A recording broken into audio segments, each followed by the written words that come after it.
Llevamos meses atendiendo a las noticias que nos llegan desde la isla canaria del Hierro. Una vez más, la naturaleza se ha desvelado como la mejor cura de humildad ante la soberbia de los hombres, al expulsar durante semanas la lava de un volcán que permanecía sumergido bajo las aguas atlánticas. Pocos han recordado un descubrimiento que se dio a conocer en 1997. La presencia de otro cráter a casi 2,5 kilómetros de profundidad, con un cono de 500 metros de altura que no había sucumbido a las presiones marinas. Fue entonces cuando se planteó la posibilidad de que se hubiese formado a plena luz del día y de que posteriormente se hubiese hundido. Pero esto marca una nueva incógnita porque nos obligaría a remontarnos la friolera de 12.000 años atrás. Y fue entonces cuando, merced a este y a otros hallazgos, como las estructuras piramidales de Weimar, que una vez más se empezó a hablar de la Atlántida.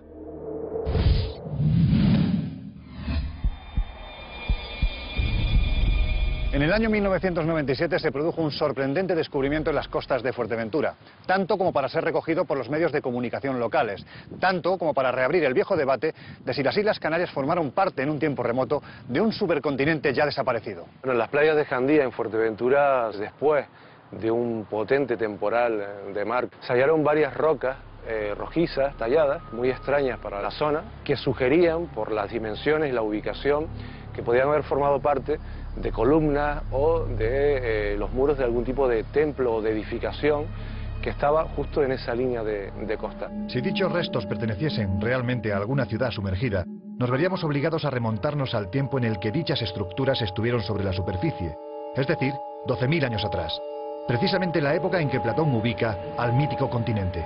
En 1898, en aguas cercanas a Canarias, en el trazado de un cable telegráfico, se produce un accidente, el cable se rompe y al elevar los restos salen a la superficie unas rocas bastante peculiares. Fueron mandadas a analizar y se descubrió que era roca basáltica que había solidificado al aire libre 15.000 años atrás. Por lo tanto, esa zona en concreto había estado sobre el nivel del océano al menos 15.000 años atrás. Era algo que evocaba los recuerdos de la Atlántida. Sea como fuere, hay quien defiende que de aquel tiempo, como un recuerdo imborrable que ha perdurado de generación en generación, han pervivido unas extrañas construcciones que no deberían estar aquí. Esta, sobre la que estoy apoyado, sería una de ellas. Cuando hablamos de pirámides, nos vienen a la cabeza las majestuosas construcciones del país de los faraones, tan sólidas en sus trazas como inexplicablemente levantadas. Y decimos inexplicablemente porque todavía, más allá de grandes rampas o del esfuerzo superlativo de un pueblo obsesionado con la muerte, poco es lo que se sabe de cómo fueron erigidas. Entonces, ¿qué son estas construcciones? ¿Tiene algo que ver el pueblo que las levantó con los antiguos egipcios? Todo parece indicar que sí. Se piensa de que esto fue, de alguna manera, una colonia en el Egipto predinástico para desterrar a ciertas tribus especialmente agresivos, ¿no? Y el origen estaría centrado en el arco libio-tunecino, es decir, norteafricano y por ende del pueblo bereber. Se sabe que los antiguos pobladores de las islas trataban a sus muertos de manera similar a los egipcios, para preservarlos en la otra vida después de la muerte. Entonces, si sabían la manera de momificar a sus cadáveres y trepanar sus cráneos, ¿por qué no admitir la posibilidad de que pudieran construir pirámides?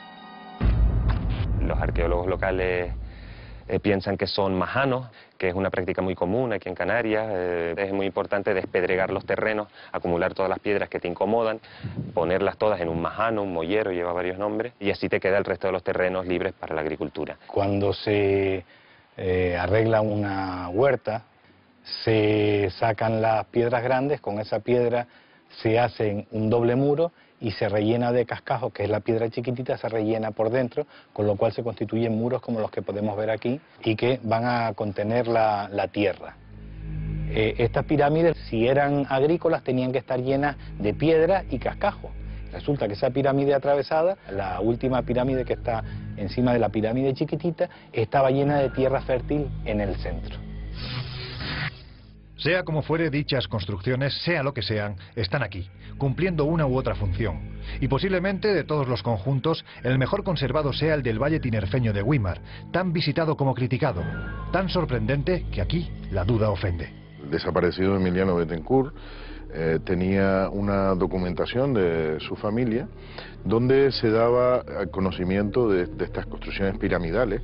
Posteriormente se viene al lugar con el desaparecido también Paco Padrón, que las dio a conocer en los medios de comunicación, en la prensa, y se lo hace llegar a Thor Heyerdahl, que una vez que ve el recorte de prensa se persona en Weimar.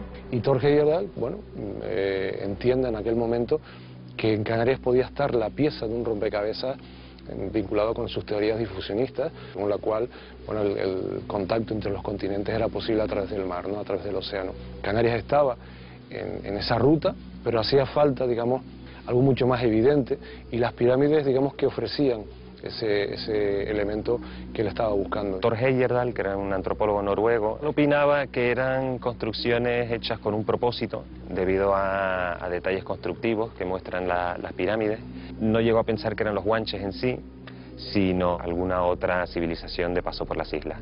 Pensaba esto, por un lado, pues por la precisión de las estructuras, y por otro lado porque no había encontrado ninguna crónica que narrara la construcción de estas estructuras. Se produce un escenario de confrontación entre Thor Heyerdahl y las instituciones académicas en Canarias. Evidentemente aquí no sentó demasiado bien pues que alguien que viniese de fuera a intentar explicar cosas de la cultura canaria que se daban como muy sabidas por parte de los prehistoriadores y de los historiadores del archipiélago, ¿no?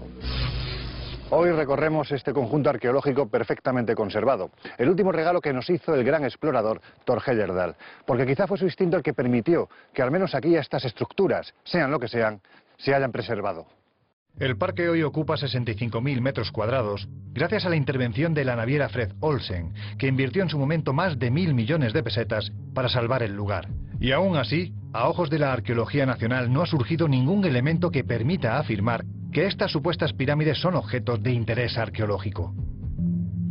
Las catas que se hicieron arqueológicas determinaron que habían encontrado pues, objetos de la vida cotidiana, trozos de cerámica histórica, y que en ningún caso hacían pensar de que estos fueran construcciones de la época de los guanches. Los restos que se encontraron datan de a partir de mediados del siglo XIX. La primera campaña se concentró en la plaza. No se excavó en los márgenes de la pirámide, que es donde se podrían encontrar fuegos o otros materiales con los cuales se construyeron esas pirámides. Luego la fundación creen que hay que hacer más investigaciones debido a la precisión de las estructuras, y se hacen excavaciones en la cueva Chacona, un tubo volcánico que corre debajo de una de las pirámides, y ahí sí se hallaron un montón de restos guanches. Una cueva que contenía material lítico y fragmentos de cerámica que hacían de alguna manera pensar de que esa cueva se utilizó en época de los antiguos canarios para algún tipo de ritual, ¿no?, como hábitat.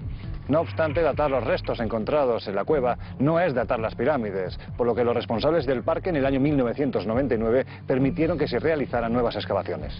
De este modo, un equipo de científicos norteamericanos llegó a Weimar para intentar desentrañar lo que ya se estaba convirtiendo en un molesto dolor de cabeza para la arqueología de las islas.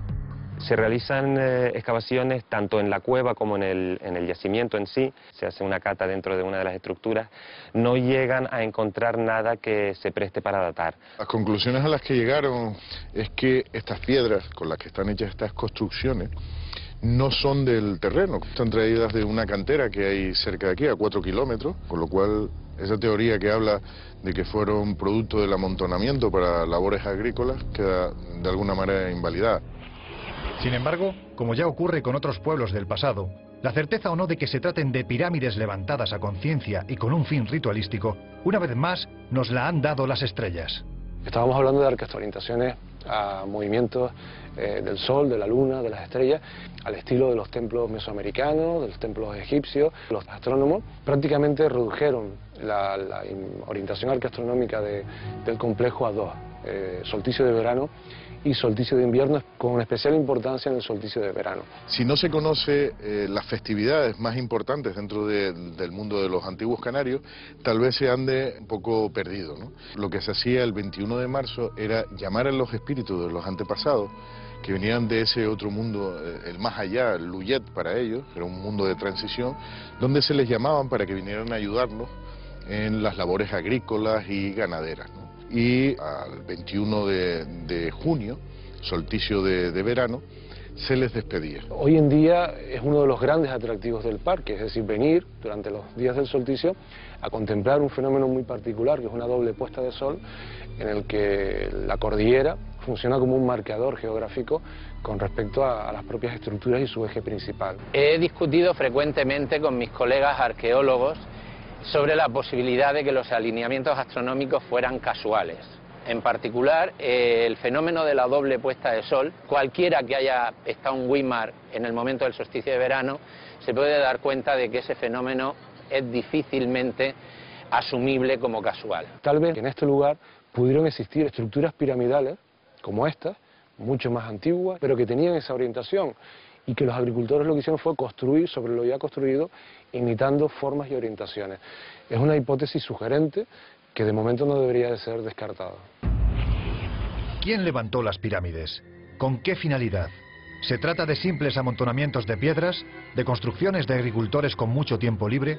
¿O por el contrario, las pirámides de Weimar, como otras ubicadas en lejanas latitudes, corresponden a un fin y a un objetivo marcado por el hombre antiguo y que hoy día se nos escapa? Sea como fuere, están ahí, esperando a que su misterio sea desvelado, para lo que no solo hace falta buena intención, sino disposición por parte de ciertas instituciones que, al menos hasta el día de hoy, han preferido mirar hacia otro lado. ¿Quién sabe? Quizás sea porque, como asegura el sabio refranero castellano, en ocasiones la verdad puede llegar a ofender.